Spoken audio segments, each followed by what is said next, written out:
Levítico 1. Llamó Yahvé a Moisés y le habló desde el tabernáculo de la reunión, diciendo: Habla a los hijos de Israel y diles: cuando alguno de vosotros quisiere presentar a Yahvé una ofrenda de animales, ofreceréis una res del ganado mayor o del ganado menor. Si su ofrenda es holocausto de ganado mayor, presentará un macho sin tacha. A la entrada del tabernáculo de la reunión lo presentará para que sea grato delante de Yahvé. Pondrá su mano sobre la cabeza del holocausto y será acepto para expiación suya. Luego degollará el becerro delante de Yahvé, y los hijos de Aarón, los sacerdotes, ofrecerán la sangre, derramándola sobre todos los costados del altar que está a la entrada del tabernáculo de la reunión. Después será desollado el holocausto y cortado en trozos, y los hijos de Aarón, los sacerdotes, pondrán fuego en el altar y dispondrán la leña sobre el fuego. Luego los hijos de Aarón, los sacerdotes, dispondrán los trozos juntamente con la cabeza y el sebo sobre la leña que hay sobre el fuego encima del altar. Y después de lavar con agua las entrañas y las patas, el sacerdote lo quemará todo sobre el altar. Es holocausto, sacrificio de combustión, de olor grato a Yahvé. Si su ofrenda es de ganado menor, tomada de las ovejas o de las cabras, ofrecerá como holocausto un macho sin tacha. Lo degollará al lado septentrional del altar, delante de Yahvé, y los hijos de Aarón, los sacerdotes, derramarán su sangre sobre todos los costados del altar. Lo cortarán en trozos, y junto con la cabeza y el sebo, lo ordenará el sacerdote sobre la leña dispuesta sobre el fuego encima del altar. Y luego de lavar con agua las entrañas y las patas, el sacerdote lo ofrecerá todo, y lo quemará sobre el altar. Es holocausto, sacrificio de combustión, de olor grato a Yahvé. Cuando ofrezca a Yahvé un holocausto de aves, será su ofrenda de tórtolas o de palominos. El sacerdote la llevará al altar y después de retorcerle con las uñas la cabeza, la quemará sobre el altar y se hará gotear su sangre sobre el borde del altar. Le quitará el buche con sus suciedades y lo tirará junto al altar, al lado oriental, en el lugar de las cenizas. Después le quebrantará las alas, pero sin separarlas, y el sacerdote la quemará sobre el altar, encima de la leña dispuesta sobre el fuego. Es un holocausto, sacrificio de combustión, de olor grato a Yahvé. Palabra de Dios, te alabamos, Señor. Benedictum verbum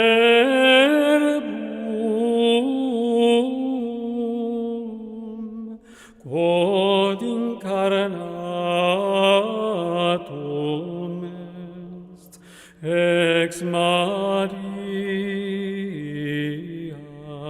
Virgine. Comentario. Comenzamos con el tercer libro de la Biblia, el tercer libro de Moisés.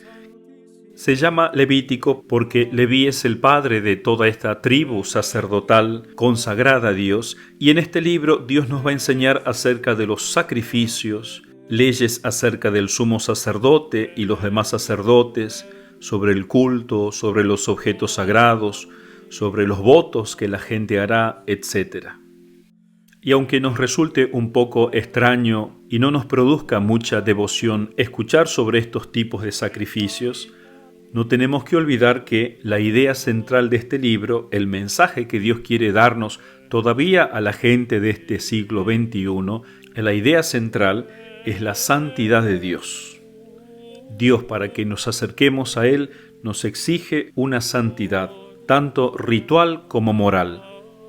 O sea que a partir de estos sacrificios, de lo material que tienen, tenemos que elevarnos a lo espiritual, a lo que Dios quiere enseñarnos a través de ellos.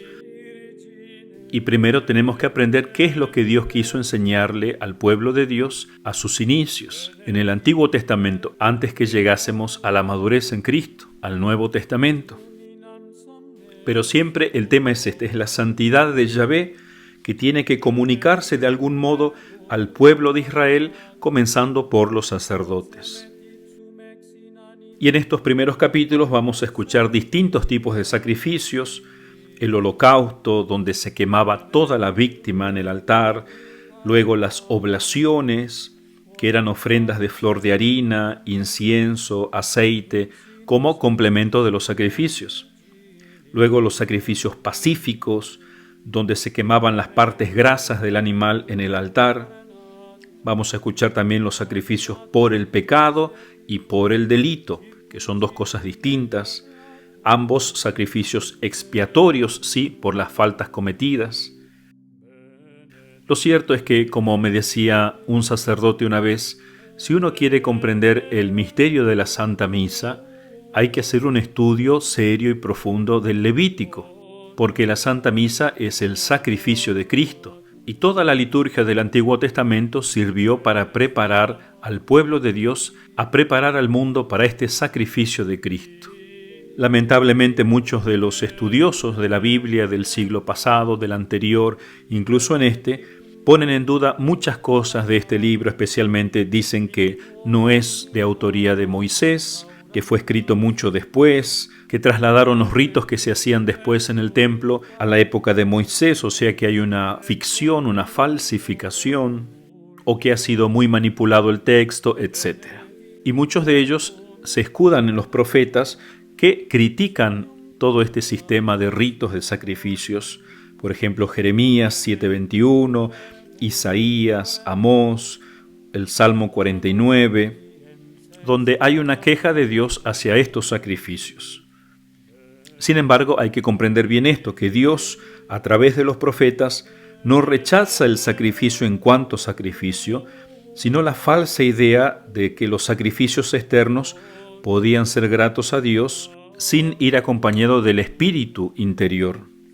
De hecho, el profeta Malaquías va a decir claramente que Dios se complace en los sacrificios cuando estos son expresión de los sentimientos religiosos interiores del que los ofrece. Es como cuando voy a misa.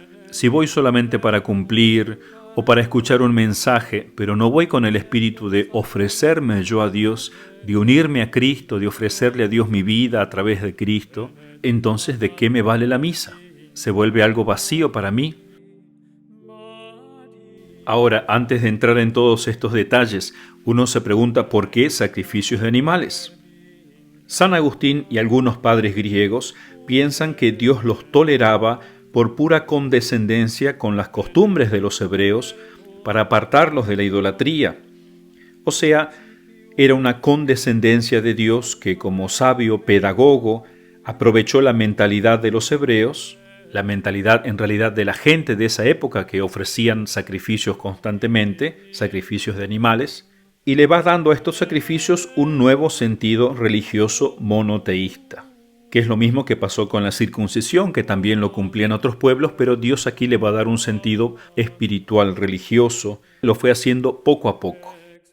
De todas maneras, nosotros sabemos y hemos leído en el Génesis cómo desde el principio los hombres ofrecían sacrificios a Dios. Es algo que está, según Santo Tomás de Aquino, en la naturaleza del hombre. Tiene que ofrecer sacrificios. Por un lado, reconocer que a Dios le debemos todo. Por eso es una manera de devolverle a Dios algo de lo que Él nos dio. Es una manera de reconocer que Él es Señor de todas las cosas, aun de las cosas que me pertenecen, que yo me he ganado con mi esfuerzo, ya sean mis animalitos, ya sean los frutos de la tierra que yo he labrado, pertenecen a Dios. Entonces sacrificar parte de ello es un reconocimiento a la soberanía divina. Pero también en el hombre, después del pecado original, se sumó el sentido de la culpa. El hombre se sentía tan culpable. Incluso aquellos que no tienen fe se dan cuenta de que algo malo ha pasado. Por ejemplo, los griegos, los romanos, inventaron mitos para tratar de explicar este misterio de que algo malo tiene que haber sucedido al principio, aunque ellos no conocían el Génesis o no aceptaban la verdad del pecado original, pero algo malo había ocurrido por lo cual el hombre estaba tan trastornado. Y por eso ofrecían sacrificios. Y es así, cuando uno comete algo muy malo, se siente realmente muy culpable y esa culpa se vuelve un peso intolerable. Y por eso mucha gente incluso acaba en el suicidio, porque se sienten tan culpables, porque no saben cómo pagar su culpa. o porque creen que no tienen arreglo. Otros, para intentar reparar su culpa, le ofrecían lo mejor, pero de su familia, mataban a sus primogénitos, a los dioses, los ofrecían en sacrificios, a las vírgenes, y eso se dio en todas partes del mundo, con sus más y sus menos. Había derramamiento de sangre. Por eso Dios lo que va a hacer aquí con esta organización de los sacrificios de los animales, Dios va a inclinar esta necesidad que el hombre tiene de reparar a través de la sangre del sacrificio, va a inclinar esa necesidad al sacrificio de los animales. ¡Cuánta crueldad!, dirían ahora. Pero si Dios no hacía esto para sanar al hombre, el hombre se hubiese vuelto mucho más cruel, más bestia y hubiera sido peor. De hecho, hoy en día vemos tanta crueldad del hombre hacia la naturaleza misma, pero es a causa de que ha perdido el sentido del sacrificio. Toda esa ira, toda esa angustia, esa frustración que siente el hombre, explota en esos arranques de crueldad. Por eso Dios va a enderezar el corazón del hombre, esa religiosidad del hombre, poco a poco hacia el sacrificio de su Hijo, porque solamente la sangre de su Hijo es la que va a poder pagar realmente por nuestros pecados. Y cuando nosotros aceptamos esta verdad y la vivimos, o sea, vamos a misa, eso calma nuestro corazón, el saber que alguien pagó por mis pecados, pecados que yo no puedo pagar, que quisiera pagarlos. Entonces Cristo me invita a unirme a su sacrificio en la Santa Misa. Y también Dios quiere enseñarnos a través de estos sacrificios a que nosotros tenemos que sacrificarnos interiormente, que lo más importante es el sacrificio espiritual, ciertamente. Pero como somos cuerpo y alma, no por eso vamos a decir, yo me quedo en mi casa, rezo y con eso ya le basta a Dios. No, también tengo que consagrarle a Dios el ámbito material, las cosas materiales que tengo, mi cuerpo, mi esfuerzo, mi cansancio, mi sangre si hace falta. Pero no basta con rezar en casa, tenemos que hacer también sacrificios corporales, de salir de nuestro hogar, de venir a misa, de participar cantando, de comulgar, de abrazar a Cristo a través de la Eucaristía. O sea, nuestra unión con Dios, nuestra alabanza a Dios, tiene que ser principalmente espiritual, pero también corporal. ¿Cómo vamos a aprender a través de estos sacrificios? Hace poco leía un artículo escrito por un católico que se titula así, La Argentina, tierra de misión. Y él dice que desde hace tiempo la Argentina se ha convertido en tierra de misión. Y puede llamar la atención porque uno dice, pero si Argentina es católica, la mayoría del pueblo es católico, ¿cómo puede ser tierra de misión? Y cita un documento estupendo del Papa Juan Pablo II, San Juan Pablo II, escrito en el año 1990, la Redemptoris Missio.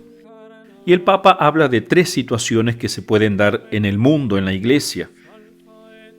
En primer lugar, dice, hay aquellos lugares donde el Evangelio y Cristo es bien conocido, donde se han fundado iglesias, donde hay una comunidad con estructuras eclesiales adecuadas, sólidas, donde hay mucho fervor, una vida cristiana verdadera, donde se da testimonio del Evangelio, o sea, países donde hay una misión madura de la Iglesia. Y en el otro extremo se da aquellas también donde Cristo y el Evangelio no son conocidos. Esto es lo que se llama propiamente la misión ad gentes. Por ejemplo, en países donde la mayoría son musulmanes, judíos, budistas, etc.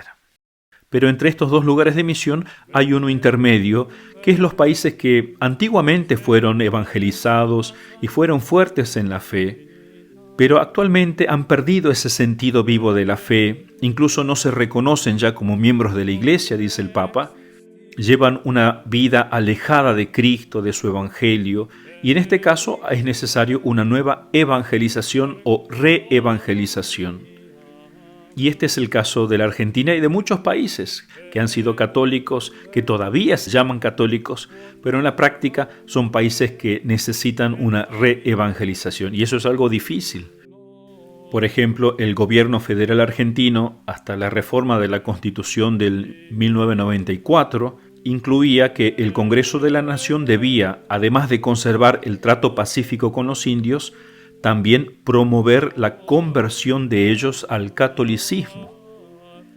Tenía un sentido misionero todavía el gobierno. Pero a partir de 1994, borrón y cuenta nueva respecto a este carácter misional de la acción del Estado argentino. A pesar de que se conserva todavía el artículo 2, el gobierno federal sostiene el culto apostólico romano, la Argentina, al menos en lo que se refiere a la esfera político-gubernamental, ha dejado de ser católica en este sentido. Es tal vez lo que pasa también aquí en Italia. Hace poco ha llegado, hace unos 3 días, un buque con migrantes que vienen de Libia, que es un país del continente africano que está casi al frente de Italia. Entonces el gobierno italiano ha permitido bajar a aquellos que están más en peligro, a los niños, a las mujeres embarazadas, etc. Pero al resto de los hombres y las personas sanas los ha dejado todavía en un buque, en un barco mucho mejor, en el mar. No les ha permitido todavía ingresar al país. Sin duda que este es un tema muy complejo porque continuamente llegan migrantes de otras partes y uno quisiera recibirlos, pero no es tan fácil. Además de que vienen con otras religiones, muchas veces los países africanos han sido convertidos a la religión musulmana. Hace poco leía un artículo también en el internet, nosotros los musulmanes en Italia, decía. Y este musulmán decía, aquí en nuestro país, o sea, ya ponía Italia como su país, y en cierto sentido lo es, pero en otro sentido no lo es, porque no han aceptado la religión del país. Italia es el corazón de algún modo del catolicismo, especialmente Roma. Y estas otras religiones no están interesadas en adoptar esa parte de la cultura, que es una parte esencial. Entonces, por ese lado no tienen derecho a llamar mi país a Italia, a menos que quieran aceptar todo lo de Italia. Y decía este artículo, somos 1,5 millones de musulmanes viviendo en Italia y estamos destinados a crecer, decía este artículo. Entonces, ¿cuál es la solución? Incluso para esta gente que llega de otros países. Y la solución viene por acá. La Iglesia tiene que trabajar junto con el gobierno en evangelizar a estas personas o reevangelizar el país. Una parte esencial es que vuelvan a comprender el sentido de la Santa Misa, el sentido del sacrificio. Hay una foto muy hermosa donde se publica este artículo de la Argentina, Tierra de Misión, que es el lugar donde se celebró la primer misa en tierras argentinas. Es en las costas del puerto San Julián, que es la actual provincia de Santa Cruz, un 1 de abril de 1520, o sea, hace 502 años. Allí se celebró la primer misa en Argentina. Y a eso tenemos que volver. Y eso es lo que vamos a hacer mientras leemos y estudiamos este libro del Levítico. Vamos a estudiar un hermoso libro compuesto por el padre Alfredo Sáenz, El Santo Sacrificio de la Misa, porque todos estos ritos que vamos a escuchar son preparativos, como dice Santo Tomás, al gran sacrificio de Cristo que se perpetúa en la Santa Misa. De este modo volveremos a reevangelizarnos aquellos que nos llamamos católicos, a volver a descubrir el sentido del sacrificio. Benedictum verbum